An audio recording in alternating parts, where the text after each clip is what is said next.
agenda. Thank you, Councillor Gilbert. Do you wish to respond, Councillor Baxter? Thank you, Councillor Gilbert. Good points, I would say. Obviously, there has been amazing consultation on the process to do with the town deal.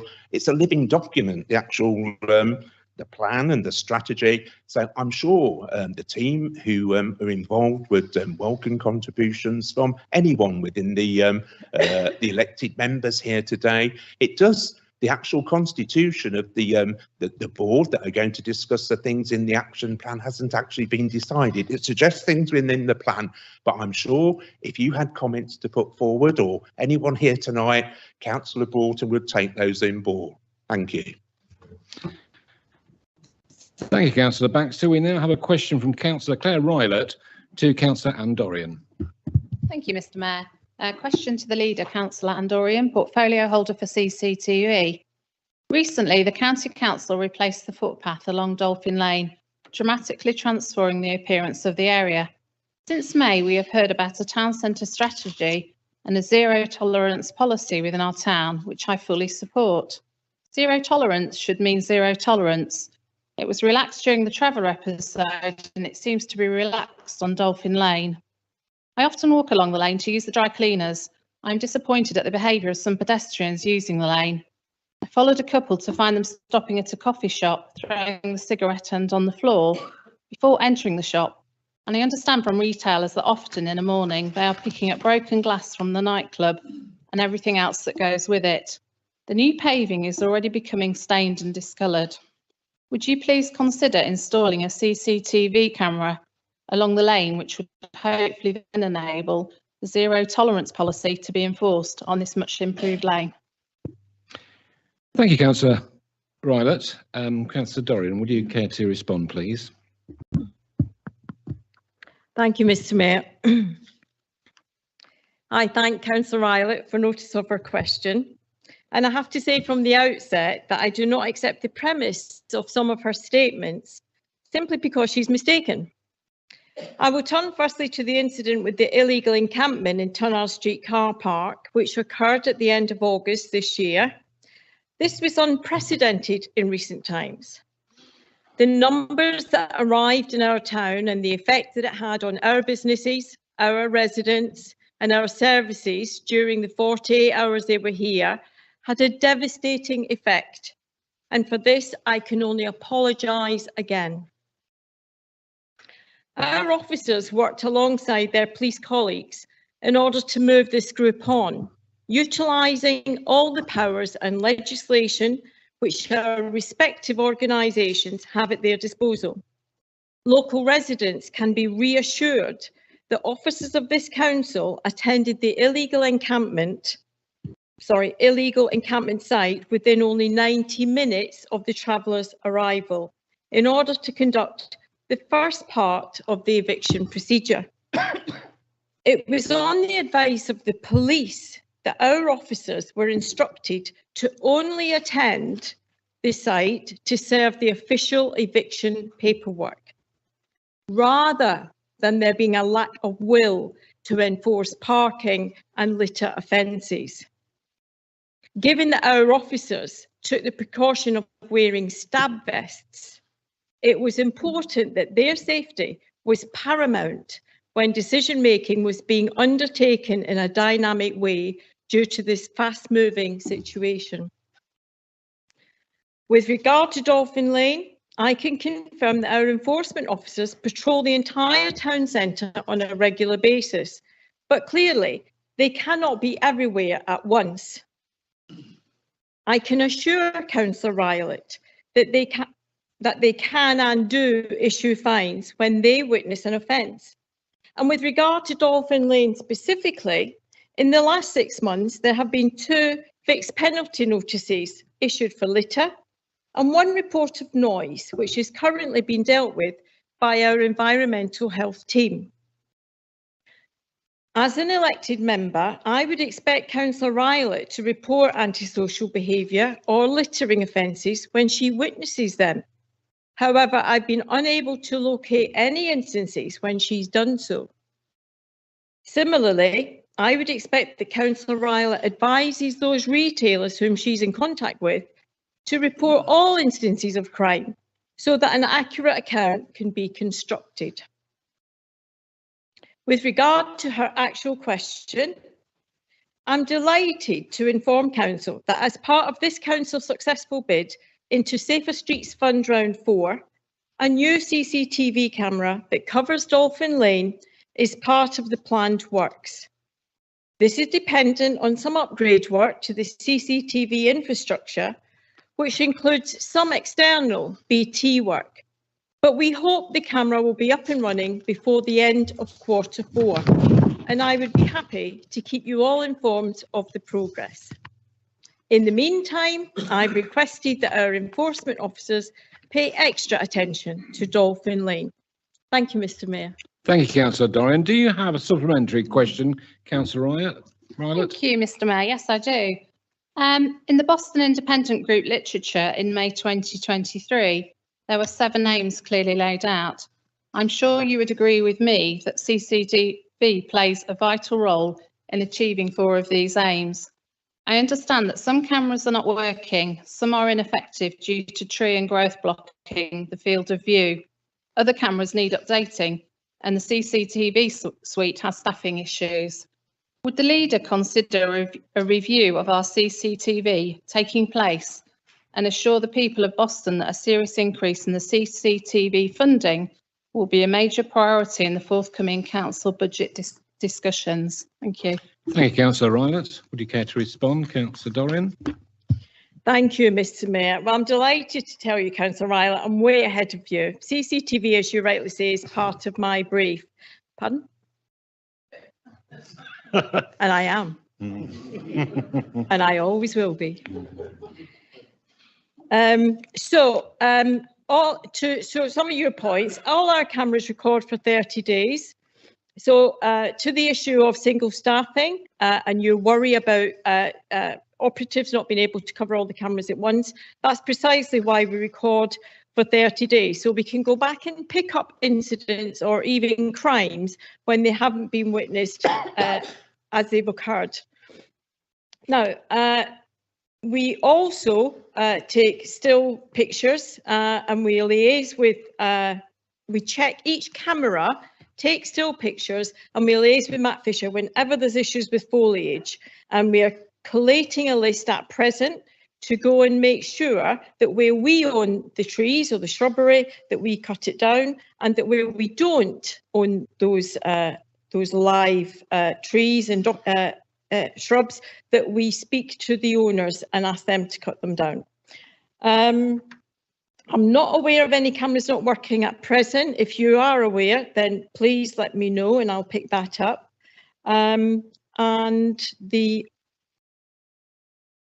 Sorry, I can't remember if you meant, what else did you mention? I missed anything. Oh, vacancies. Sorry, you mentioned vacancies. Sorry, I didn't make a note. And lastly, I've already been speaking to the Chief Executive at least 2 to 3 weeks ago. I asked for a list of all vacancies that the council are carrying. And since that day, I've had the list, I've discussed it with Mr. Barlow, and he's released the vacancy for 1 CCTV operative. And in my meeting with him this week, I'm going to discuss the part-time vacancy that we're still carrying. I know that we're also looking at a volunteer scheme for the CCTV suite, and we are keen to bring on volunteers who can help us, especially with the backroom stuff in CCTV, where we're looking for offences, and rather have a live operative sit and look through hours and hours of footage, we can get perhaps a volunteer to do that who might be interested. So I hope I've covered everything for you, Councillor Rylett, but rest assured, we are on the ball. Thank you, Mr. Mayor. Thank you, Councillor Dorian. We now have a question from James Cantwell, Councillor Cantwell, to Councillor Emma Cresswell. Thank you, Mr. Mayor. My question is for Councillor Creswell as her portfolio for parish councils. Can you please update us on what new initiatives the council has implemented or will be introducing to support parish councils? Councillor Creswell, would you like to respond, please? Thank you, Mr. Mayor. Thank you for your question in respect to the Council's support to parish councils. I'm very pleased to confirm that in October this year, the first parish council liaison meeting took place, led by myself as portfolio holder for communities. Understanding the issues that are currently being discussed at parish councils and talking through new opportunities supports a strong collaborative working relationship that is very much welcomed. Specifically in respect to recent opportunities, grassroots funding has been made available through the UK SPF fund and has been received by a number of our parish councils within the Borough of Boston. The grassroots scheme provides a fantastic opportunity to deliver projects that bring people together, whether by improving built infrastructure, providing occasions for people to take part in new local activities, or volunteering, supporting digital connectivity of our communities, or supporting long-term sustainability and resilience of community organisations. Thank you, Councillor Creswell. Do you have a supplementary question, Councillor Cantwell? I do, Mr. Mayor. Thank you, Mr. Mayor, and thank you, Councillor Creswell, for your response. It's clear that the administration does have plans, and I look forward to new policies, initiatives and strategies on the matter appearing. Does the portfolio holder agree that Boston Council must support parish councils more during these difficult times by removing any pressures on them for these grassroots voluntary bodies? Thank you, Councillor Creswell. Would you like to respond, please, Councillor Creswell? Thank you. I do believe that we should support parish councils, and I think it's really, really important that we do support them with all of the funding opportunities that are available to them. And I would welcome any questions or any information of councils that need, parish councils that need that support, and both myself and the officers can help them ensure that they're accessing all of the funding that's available to them. Thank you. Okay, thank you. Right, Councillor Cantwell, you're on your feet again. You've got a question for Dorian, the leader of the council. Thank you very much, Mr. Mayor. During the recent Boston local elections, the Boston Independent Party stressed accountability. So now we're approaching 6 months since the election. How have you ensured that this council is being held to account by local residents? What has changed? Thank you very much. Would you like to respond, Councillor Dorian? Thank you, Mr. Mayor. I thank Councillor Cantwell for notice of his question. You're spot on when you mentioned that we campaigned on being accountable to local residents and yourselves as opposition members, and we all relished the opportunity to govern in a way that was much better than what had gone on before. I'm delighted to say that the Boston Independent Administration is far more open and transparent than any previous administration in living memory. You've asked what's changed, and I'm happy to have the chance to tell you. Within a matter of weeks of taking office, we had arranged for all of our committee meetings to be live streamed so that members of the public can watch from the comfort of their homes. So that's changed. These meetings are then stored on YouTube, thus allowing residents to access the content as and when it's convenient to them. And currently, we are considering how we might improve the audio and visual content of these full council meetings in the chamber.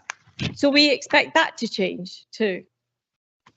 For the first time ever, we have portfolio holders attending scrutiny, cabinet and full council meetings to deliver their own reports in a way that shows everyone that they fully understand their brief. So that's changed. Unlike previous cabinet members, Boston Independent councillors don't just turn up and read a briefing note. They answer detailed questions with a good degree of understanding and knowledge, having been intimately involved in the policy development stage of the report. Members of the administration who represent village wards are also extremely conscientious in attending meetings of parish councils to reinforce that link between the borough council and the parishes. So that's changed. These councillors share important matters that we have under development and are excellent conduits of information. On those occasions where their time is conflicted, they send detailed reports to the parish clerk. We have re-established a parish liaison meeting, which, even though important, had sadly become a long forgotten event. So that's changed. We invited representatives from all 18 parish councils to come along to meet with the portfolio holder, Councillor Creswell. But unfortunately, we gave the officers a bit of a headache in arranging this because no one could remember the last time it had been done. Rest assured, we are constantly learning and have already found ways in which this can be organised better, and we have implemented changes for the next meeting, which is scheduled for January 2024. The Boston Independent Administration has set up 3 very important groups in the short time since the election, and these comprise a business forum, a market traders forum and a taxi forum. So that's a big change.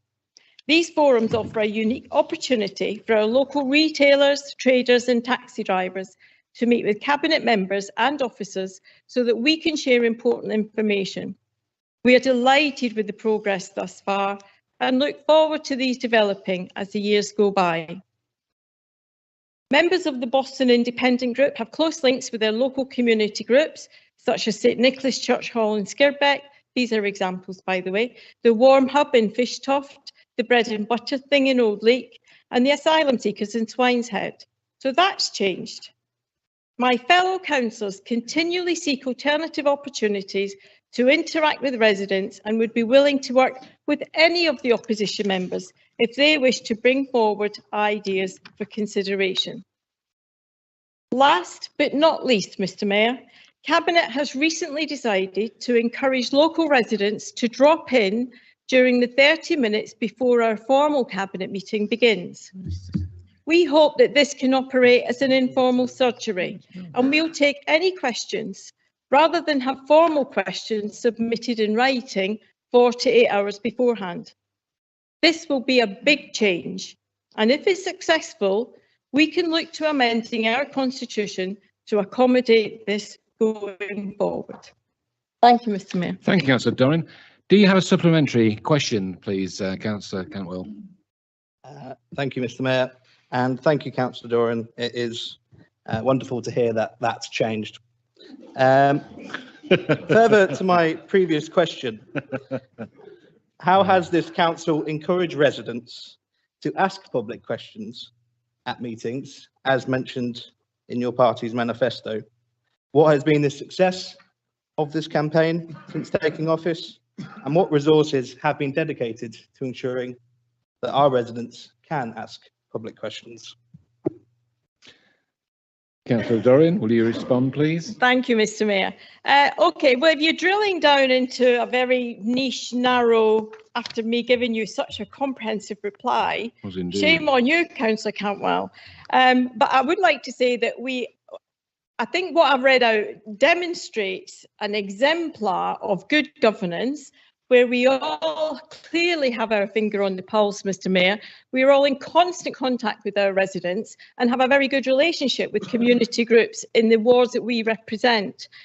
I can say that we've spent no council resources in actually drilling down to invite questions from members of the public, and for the very reason that we haven't had questions from the members of the public, led us as a cabinet to consider how we might do that. So after speaking with the chief executive, after speaking with the community safety officer and having a briefing on it, cabinet decided that we would advertise a drop-in session, hoping that people who lead very busy lives don't have to think about scribing a question 48 hours before a cabinet meeting takes place. So I'm happy to keep you posted on how that goes, because we're not going to live stream that bit of the meeting, but I'm certainly happy to feed back to you on if we do have any success. Thank you, Mr Mayor. Thank you very much, Councillor Dorian. All right, we now move on to part 2, the agenda items. We will now move on to the agenda items for this evening, the first being the procurement strategy 2023 to 2026. Councillor Ghosh, would you like to present the item and propose the recommendation? Mr Mayor, before Councillor Ghosh introduces his item, I think we've just got one item under part 1, which was just for me to inquire if there are any declarations of interest this evening from members. There are none, Mr. Mayor. Thank you. Okay, thank you.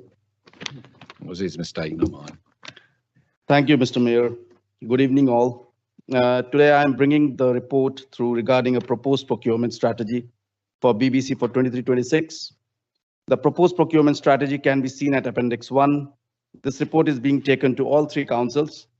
For background, it has already been to the respective scrutiny meetings at each council to provide feedback and note, as well as the respective GNA ANG meetings for noting. It has recently been fully approved at both East Lindsey and South Holland. A procurement strategy documents how the council runs its procurement function and provides a clear direction on procurement activity for the next 3 years that can be reviewed. Some of the reasons for adopting a new procurement strategy includes there is currently no procurement strategy in place. It is deemed best practice for local authorities to have a procurement strategy adopted and implemented. To ensure that the council has a clear procurement strategy for the next 3 years, to agree an approach to procurement that maximizes savings opportunities for the council, and as an early example, through joint procurement with other council within the partnership, savings have been achieved on the mobile voice and the data services. To ensure compliance with audit requirements, as some of the partner councils have had audit recommendations to update their procurement strategies. To help support key council priorities such as sourcing local suppliers, procuring sustainability and ethically. The proposed procurement strategy focuses on key themes from the National Procurement Strategy. These are showing leadership, behaving commercially, and achieving community benefits. These key themes are further broken down into sections which then outline the strategy to improve and enhance the procurement service. Some examples of this includes developing and rolling out a basic procurement training program for members to assist with understanding the procurement process and the value that it adds. Provide efficient and effective information to local SMEs and micro businesses who are interested in supplying goods services to the council to ensure the process is as simple as possible for them. There are also elements based on sustainable procurement and ethical procurement, as can be seen within Appendix 1. One element that I wanted to note to you is the proposed definition of what is local. You can see that in page number 27. It is proposed into 3 strands. The first being within the boundary of each respective council. The second being within the boundaries of the partnership. And the third being within Lincolnshire, 60 miles from the boundary of one of the councils. The council is asked to approve the procurement strategy at Appendix 1. Thank you, Mr. Mayor. Thank you, Councillor Ghosh. Have you got a seconder? Mr. Barry, Councillor Barry Pierpoint, would you like to reserve your right to speak afterwards? No, that's okay. All right, thank you. Are there any speakers on this item?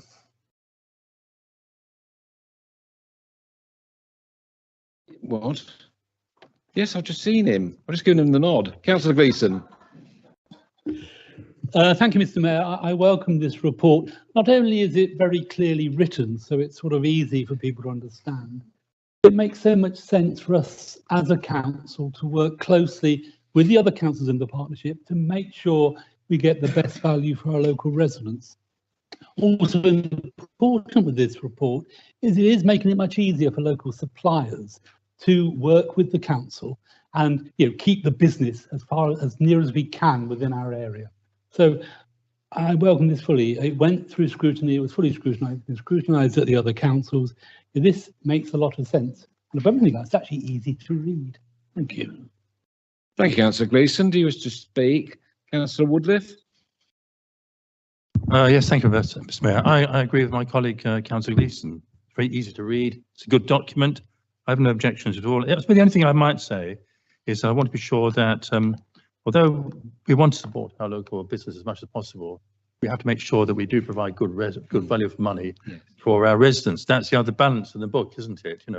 We want to be able to support our local businesses, but we have to remember dealing with public money, and therefore we need to make sure that we get good value for our money for our local residents. But apart from that, I think it's an excellent document, as my colleague behind me says. Very well written. And it's ideal for the three councils going forward. So it has my full support. Thank you, Mr. Mayor. Thank you, Councillor Woodliff. Are there any other speakers? Councillor Canwell, please. Thank you, Mr. Mayor. I just wanted to say I'm in full agreement with my colleagues. This is an excellent document to develop and a strategy. I look forward to the portfolio holder for coming to future committee meetings such as audit and governance and scrutiny and updating members on this strategy. Thank you. Thank you, Councillor Canwell. Does anybody else wish to speak? Councillor Danny. I think it's about time for us to adopt it. I think it's a tool for us to use, especially we can minimize our risks. So we can you hear? Can you hear? The only thing which I would like to touch on is sales and spend. I think. Can you put the microphone a bit closer? Thank you. Should they start from zero again or? Okay, I will come back. My apologies to everyone. Well, as I started, I say procurement is a very vital tool for us, to achieve a strong development and progress. And it's about time for Boston to adopt it. And I'm not having anything against anything. I will go forward. And I think I really congratulate the leader by admitting, yes, we admit we do mistakes. However, I said it before, we can go forward and we should go all together forward. So, the procurement, basically, it minimizes our risks. It generates, we need to look at things regularly, collaborating with the strategic suppliers, and that will be good for us. One of the things which is I worry about, not worry, but from my experience being here in the council, is sale and spend. It has to be transparent, and we have to be accountable for what is happening. How would you assure us that these two, transparency and accountability, will be practiced at its best? Councillor Ghosh. Thank you, Mr. Mayor. Thank you, Councillor Danny. Does anybody else wish to speak? No? Okay, I'll move on. Do you wish to speak, Richard? No. Okay. So, Councillor Ghosh, you're the proposer of the recommendations. Would you like to sum up, please? Thank you for the question, Mr. Danny. At least it's a better question than my caps. Definitely, we are looking for that also. But couple of procurements we release, we can't really make it public. So that's we have to hide it from the public. But yes, wherever we can, we will make it transparent. Thank you. Thank you very much. Right, we'll now move to the vote. So can I? What? Have I missed somebody? Well, you did move the recommendation, didn't you? Yes. Okay, so the recommendation has been moved. Can we have a vote of hands, please? Those in favour? I'll ask unanimous, Rhonda. Okay, thank you. Right, the second item on tonight's agenda is the South East Lincolnshire Local Councils Partnership Sub-Regional Strategy. Councillor Dorian, would you like to present this for us, please? Thank you, Mr. Mayor. The sub-regional strategy is the equivalent of a corporate plan, but for the whole of the partnership. It sets out our priorities over the next 5 years, including local priorities for Boston Borough itself. Member engagement sessions were held in September, and I know many, certainly of this group attended, and I know many members of the opposition attended too. And that was followed by draft reports to joint scrutiny and to Cabinet.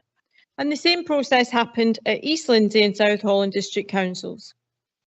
We've asked residents, businesses, BTAC, parish councils and staff for their opinions on our priorities, Mr. Mayor, and which they have been overwhelmingly positive in their response. The detailed comments and suggestions from the consultation will also feed into the actions in the annual delivery plan for 24-25 and beyond. We propose reviewing the priorities each year as part of the partnership scrutiny process to ensure that changes can be considered if necessary. I would like to point out two very small mistakes that are in the report, and I'm sure you eagle-eyed readers will have spotted them. On page 38, we are missing the name of a district council. I'm seeing blank faces, Mr. Mayor. I don't think they did spot that mistake. We've missed West Lindsay District Council. So that should have been included in that short paragraph there on page 38. And on page 41, you'll find some Latin, or as Dale described it, gobbledygook, which is put there just as a placeholder, Mr. Mayor, and will be edited out. So I will, sorry, just picking up, there are two recommendations going forward, Mr. Mayor, and that is that the sub-regional strategy Appendix A be approved, and that the sub-regional strategy becomes a line of inquiry in the partnership's annual scrutiny. And I formally move that, Mr. Mayor. Thank you.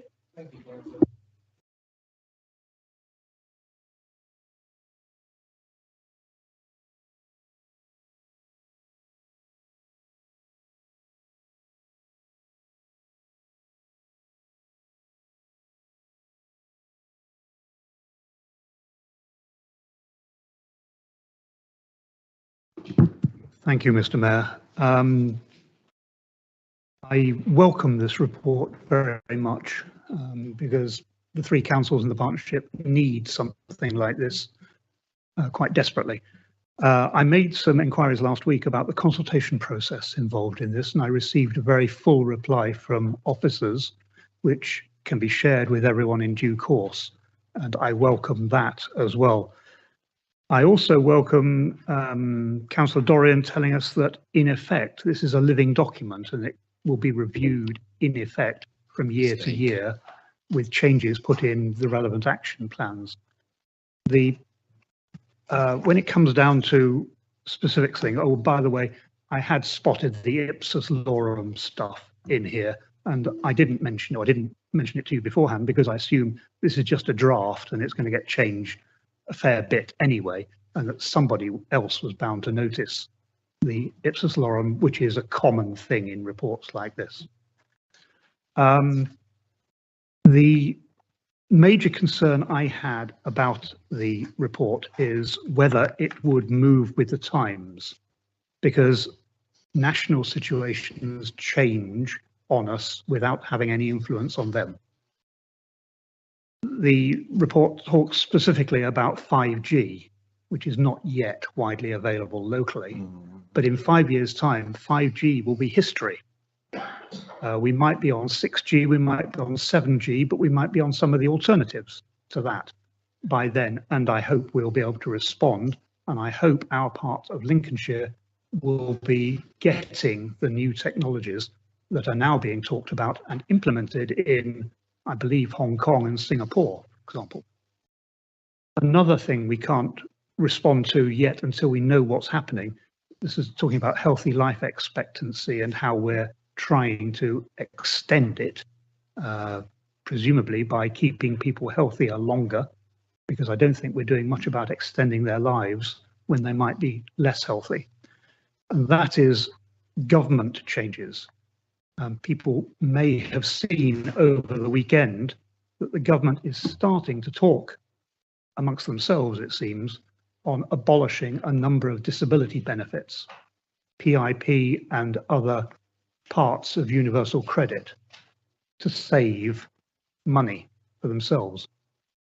If something like that happens, it will impact all councils. It will impact us in particular, because the general health of our population is not the best in the world, and any less support from government to our residents will obviously impact our objects here. So although we will watch and take care of that, we've got to be aware that external influences may change our priorities from year to year. And that's a bit of a risk. Thank you, Mayor.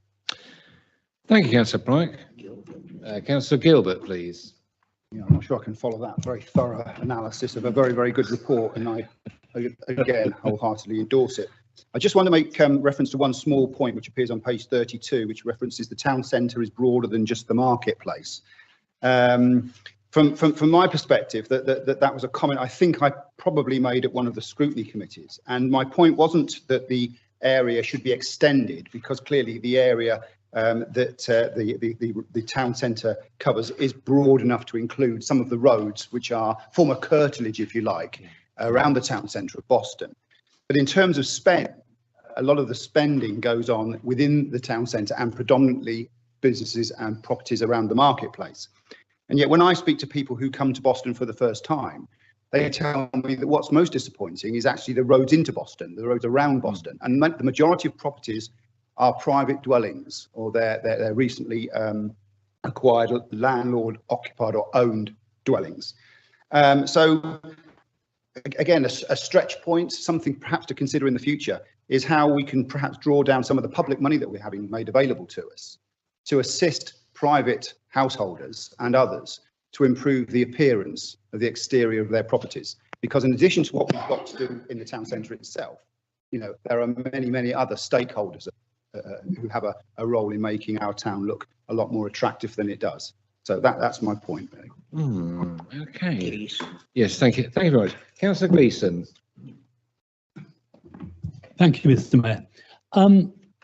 Like my colleagues, I welcome this document, and I welcome it, I think, slightly more wider than its content, because what I think is important is that it shows a level now of cooperation, both across the three councils in the partnership. And what I found very healthy was, during the scrutiny process of this, the preparedness of all councillors across this council to work together, and also the way that the officers engaged on our suggestions. There have been numerous changes in this document just out from the C&C scrutiny meeting we had here. But you know, this shows a healthy level of engagement and I think a hopeful level as well, because we do so desperately need now to work across the whole of this area to ensure we get the best for the people who live here, and that, you know, we engage, and documents like this can be shown to government and funders, and it shows a level, and a level I think that also might well protect us from, you know, the dreaded rule from Lincoln, because by working together, I think we can make things better and show we have the right to do that. I will be supporting it. Thank you, Councillor Gleeson. Councillor Woodley, if you wish to speak. I'm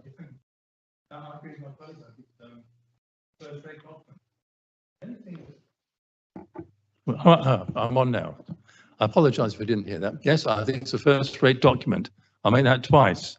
It is a good document. And of course, you'll have my support for this. There is one thing, though, that concerns me. And I noticed that I can't see flood risk inside this document, except for perhaps page 56, which says, as a comment, don't build on floodplains. Well, I'm afraid to say we're all sunk then, aren't we? Because this entire area is pretty well a floodplain. So we've got a problem there. And I don't think we can ignore it, because, of course, 10 years ago or thereabouts, we did have a disastrous flood. And it's at the back of my mind all the time, as I'm sure many of you are in here. It's the one thing that could scupper us, isn't it, really? So we can't really ignore that. Yes, it's a great document. It has my full support and so on. But I just say we've got to be, sorry about that. We've got to be aware of the fact that we live in a dangerous place. And it is a dangerous place, and sea levels are rising. And we have to be very careful about it. We have to be mindful of it. And it just needs to be in here, rather than just as it says at the bottom of page 56, second one up, don't build on floodplains. Well, I have to emigrate, won't I? Disappear off to Peterborough. No, I can't go to Peterborough, it's the same place. I have to go and sit on the top of Lincoln's Hill, won't I? That's about the only thing I can do. East Kiel, the water will return to East Kiel. Thank you, Mr. Mayor, for allowing me to speak. Thank you very much, my full Councillor support. Woodley. Thank you. Councillor Dunning, have you already spoken? You haven't on this subject. No. Okay, thank you. Would you like to speak? Thank you, Mr. Mayor. I know Well, the only thing which is I will go back to is page 31, and I think point 2.3, where we have the proposed priorities are, and one of them is healthy living, healthy lives. This sentence basically, it worries me because we all live, most of us live in Boston, and there's a lot of EU members coming on daily basis and on weekly basis to Boston. And we all know that a lot of HMOs, they are having like groups of 10, 12, 14 people. There is families with kids living in one room. There is family with kids sharing houses with other individuals. So the healthy livings and the deprivation is not there. Bear in mind, as we all know, they come from deprived area, and I wish them all the luck to find jobs and make their lives better. However, talking about that, most of these people, and I can recall from a long time ago, one of the questions was here, is the state of the teeth of some kids and the parents. And then there's a lot of people excessively smoking. A lot of people, they don't have a good health. Some of them, they have heart problems. And I think, I don't know how we can deal with that as a small town and a fighting town. And I will support this document. And I think it's very good because we are here to make our town better, and we are here to go forward, as I say. And we should support everything coming in our way for the best of Boston. But my concern on that, I think, is great, and it worries me in the future. And I will hope that the leader and the council, that we can go forward and all probably participate in fighting it and making it less and less, because probably if we leave it for long and in the future, it may go even probably harder for us to solve it, because we'll be more people and more people. Thank you, Mr. Mayor. Thank you, Councillor Danny. Don't know, I don't do what? Me now? Yes. Councillor Richard Austin.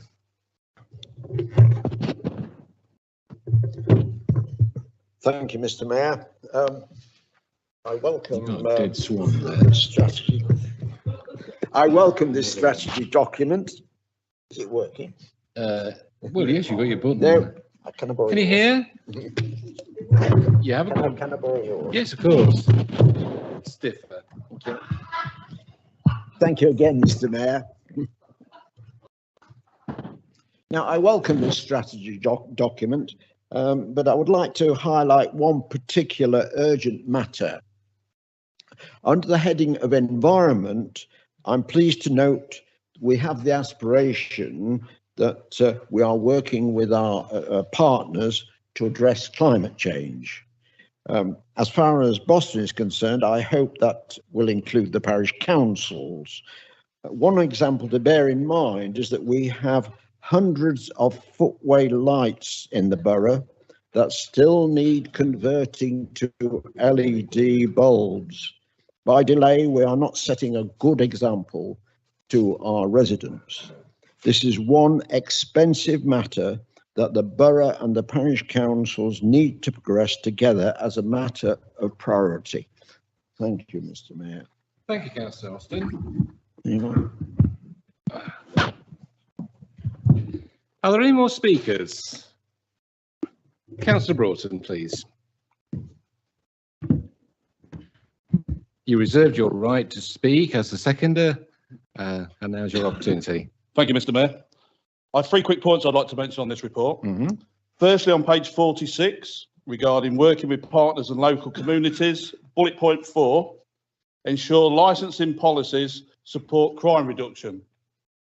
As licensing is part of my portfolio, I'm delighted to see this in the strategy and would like to thank the sterling work already done by our licensing and regulatory teams working closely with Inspector Clarkson and the Lincolnshire Police in closing shops where illegal cigarettes, alcohol and vapes are being sold. Long may this continue. Secondly, on page 48, as a council representing 4 villages in the coastal ward, it's very pleasing to see in our local priorities, bullet point 1, active community engagement with the parishes and villages. I know my colleague, Councillor Creswell, is working hard with the parishes, as she explained earlier on, and I feel that for too long, Boston Borough to some councillors has simply meant Boston. with villages often being overlooked. And I'm glad this now will not be the case going forward with this strategy. Finally, Mr. Mayor, on page 48 again, bullet points 5 and 6, promoting art, culture and heritage and encouraging tourism. Too often a minority of residents take great delight in putting our town down and our borough and always been negative about everything. I know Boston isn't perfect and has issues, as does probably every single councillor in this chamber. But us as a council need to promote the good things we've got in our town, like our magnificent historical buildings, for example, something I know Councillor Sharp is working every single day promoting this. By promoting ourselves, we will improve our great town and bring visitors, businesses and tourism to the town. And I fully support this strategy this evening. Thank you, Mr. Mayor. Thank you very much, Councillor Broughton. Councillor Dorian, would you like to sum up, please? Thank you, Mr. Mayor. I made some notes as you were all speaking, so I'm happy to respond to them all, Mr. Mayor.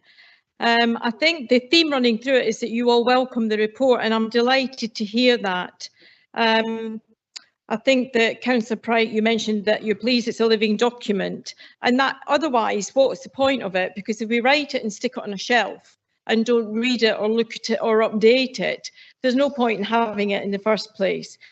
So please be rest assured that it will constantly be updated as and when required. You mentioned healthy lives and government abolishing some benefits. I mean, that's tragic if that happens, absolutely tragic. And I guess it's a reminder of people not to vote Tory, really, if you don't want that to happen. Councillor Gilbert, you also endorsed it. You mentioned the town centre is broader than the marketplace. You mentioned the streets and the roads that lead into our town centre. Hope you weren't talking about Spilsby Road there, Councillor Gilbert, where I live. No, but you're perfectly right. Some of our streets do have beautiful gardens, beautiful houses. At the start, I'm thinking of Sleaford Road perhaps, and then the closer you get to the town centre, sometimes you find that those Victorian villas where people live cheek by jowl have been turned into HMOs, and those people don't take as much care of their gardens and their frontages as they might otherwise do if they owned the property. So please be rest assured that we are aware of that. On a similar but tangential vein, we are also looking at opportunities for people to have improved housing in the area. It's not to do with this report, but that's something that we're also working on. Councillor Gleeson, thank you for your wholehearted endorsement of the report and the fact that you recognise the partnership work between us as councillors and the officers across the 3 sovereign councils. I think it's testament to the fact that we came in as a very new administration only in May, and already I think we are a very well functioning administration. Now, you'd expect me to say that, but I really mean it. And I think that to hear all of you endorse this is heartening to me. And I really hope, Councillor Rylett and Councillor Cantwell in particular, that we get over the punch and judy politics. We can do that all day long. You can poke at me all day long and I'll spank you right back, verbally, of course. But I would much rather we work in harmony. I'd much rather you could see the good in what we do and recognise it for what it is. Councillor Woodliff, thank you for your acknowledgement that it's a first-rate document. That's testament to Suzanne Rolfe, who's one of our best officers and constantly produces reports that sometimes, especially when she's doing stuff with data, can be quite dull, but she makes it interesting and she makes it understandable to the reader. And I thank Suzanne for that. She is my utmost admiration. You're right about the floodplain as well, but there's little we can do about that. And Councillor Danny, you mentioned healthy living. Interestingly, at the LGA conference, one of the comments that stuck in my mind was that the best outcomes for healthy lives is to have a well-functioning district council, and that they can make more difference. We can make more difference than people would imagine to people's lives. You also mentioned children's teeth, smoking during pregnancy is another issue.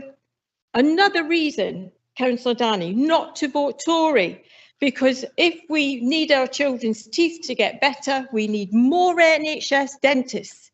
We need them to be able to access NHS dentists when they need them. Councillor Austin, thank you for your comments on climate change. You're pushing on an open door there, certainly with the climate change issue, not so much with the footlights issue, the streetlight issue rather. But I'm happy to write you in that vein in your capacity as a parish councillor. And thank you, Councillor Broughton, for your lovely comments, my trusty deputy. Everything you said I endorse and agree with, and so I'm happy to commend this report to Council, Mr Mayor. Right, thank you, Councillor Dorian. I will add that it's not the Conservative government's fault for not hiring dentists. If people don't want to be a dentist, they won't be a dentist. So that's really a staff issue that's beyond control. Does anybody wish to make a comment? Okay, we'll go to the vote. So those in favour? Well, I think that's clearly carried, Rhonda. There's no need for me to ask for against and abstain. So I think that'll do. Or its motion has been passed. So that concludes the formal business of this meeting. I thank you all for attending. And one last comment before I leave. I was so proud of you all attending the Remembrance Sunday yesterday. I had very many comments as towards the positivity of it all. And I'll just say, well done. I only fell over twice. Oh, who said that? Was that you?